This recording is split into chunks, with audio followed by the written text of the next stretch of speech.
guys want to hear something funny? I actually like the Quest Pro.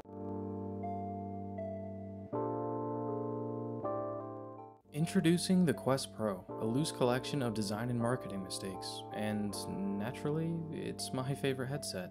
What the fuck?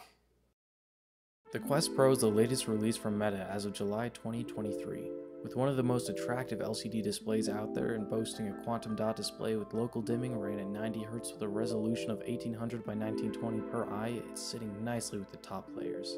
If you understood none of that, don't worry, you're not alone. A quantum dot display is a display that uses nanoparticles with semiconductor properties. Ranging from 2 to 10 nanometers, light passes through these particles, and depending on the size of the particle, the color changes. In layman's terms, bright, vibrant VR titties. Local dimming, on the other hand, allows a display to have truer blacks and whites by turning off specific areas of the pixels.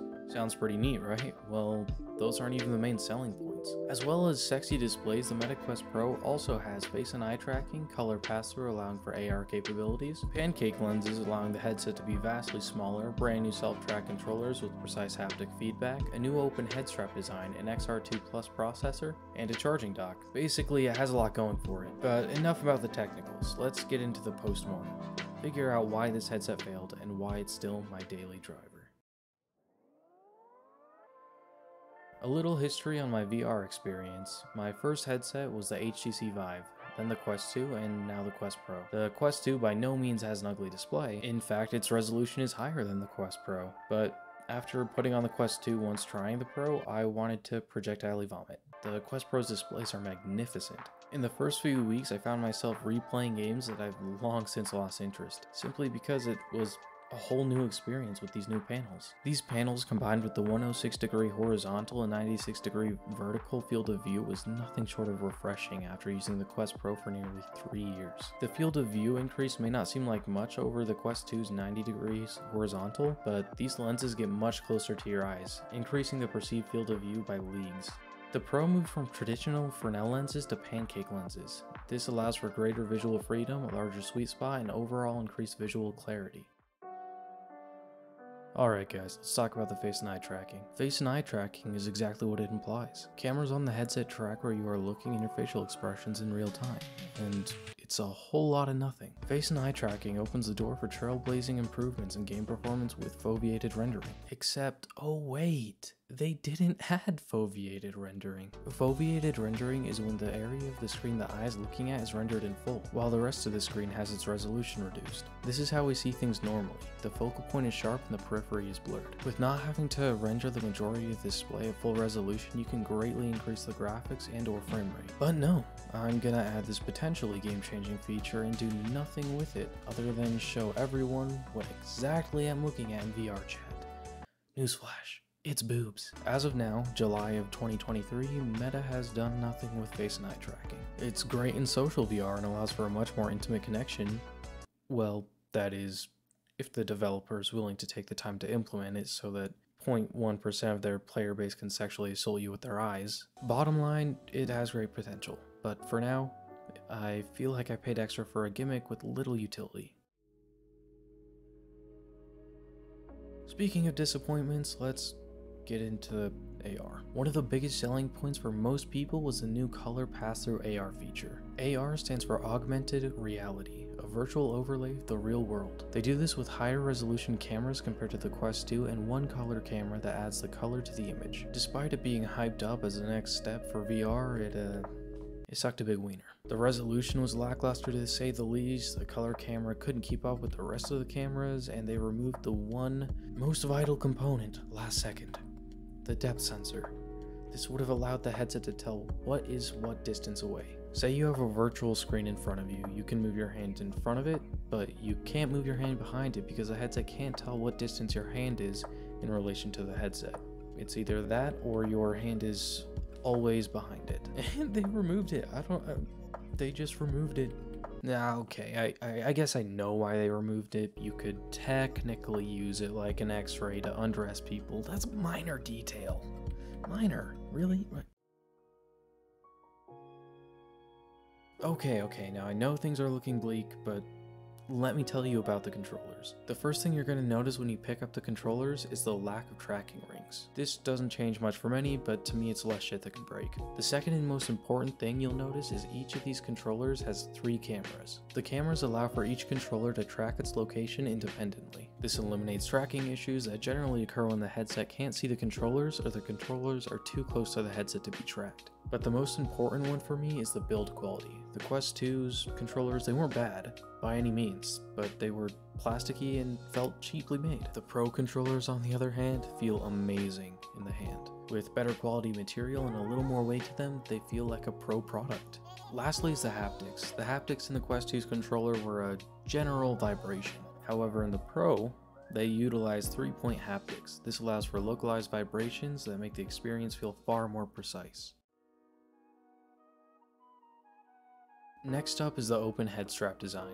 Most traditional VR headsets have a strap that goes across your head connecting a rear cushion or strap to the front cushion that is pulled against your face. However, on the Quest Pro you have a front and back cushion with the front one resting on your forehead, leaving the rest of your face open.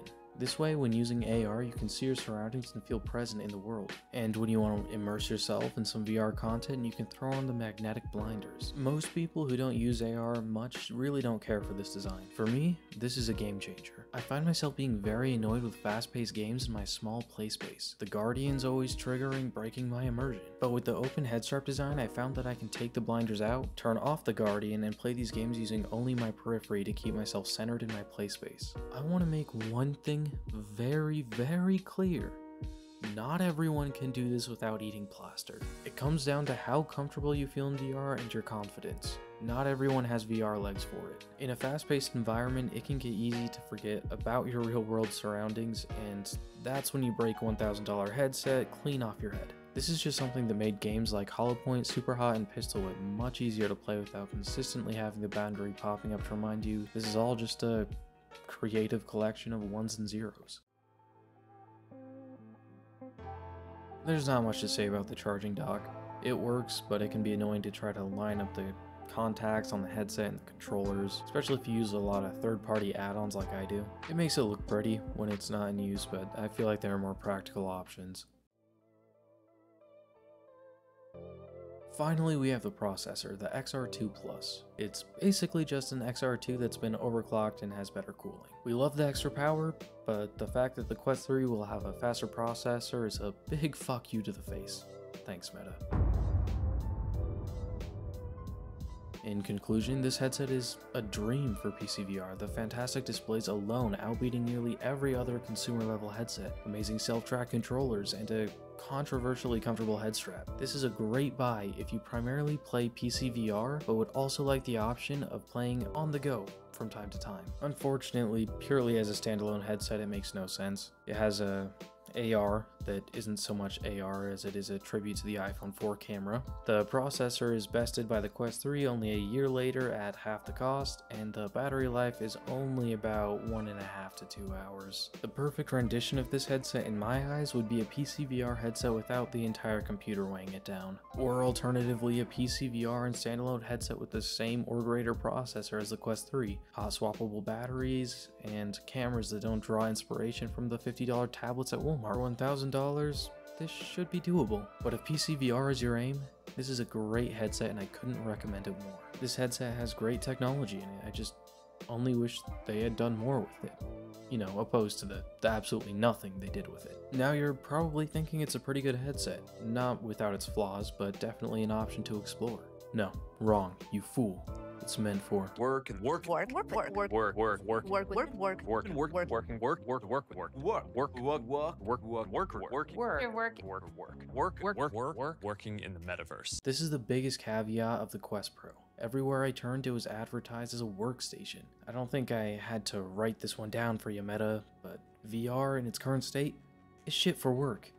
I see utility in virtual meetings, project demonstrations, or 3D modeling, but for, say, typing up this script, browsing the web, filling out reports, it's little more than a viewing tool. One that would need to base itself off of an actual computer, a mouse, and a keyboard. But oh wait, you can't do so much as read text on a book, let alone a monitor with the built-in AR.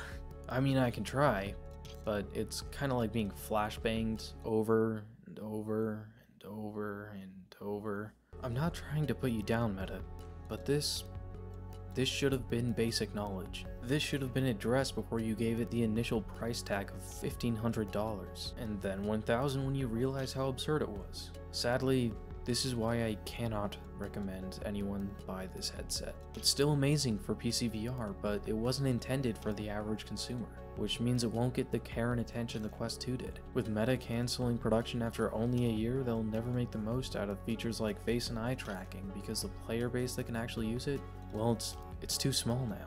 And hey, maybe they'll release another headset soon with face and eye tracking, but so far, what we can see moving forward is just the Quest 3. There are talks of other headsets, but no specifications or anything like that.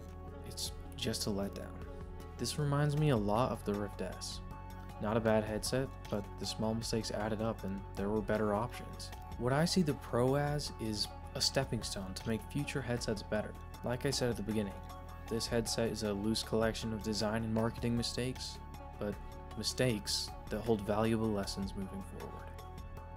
If you enjoyed, consider subscribing and hitting that little like button. Come on, hit it. Don't be coy. And I know this one was a little lighter than my last video, but if you're looking for a little dose of depression, click here. Do it. Do it. Do it. Why aren't you doing it? Honey, get the gun.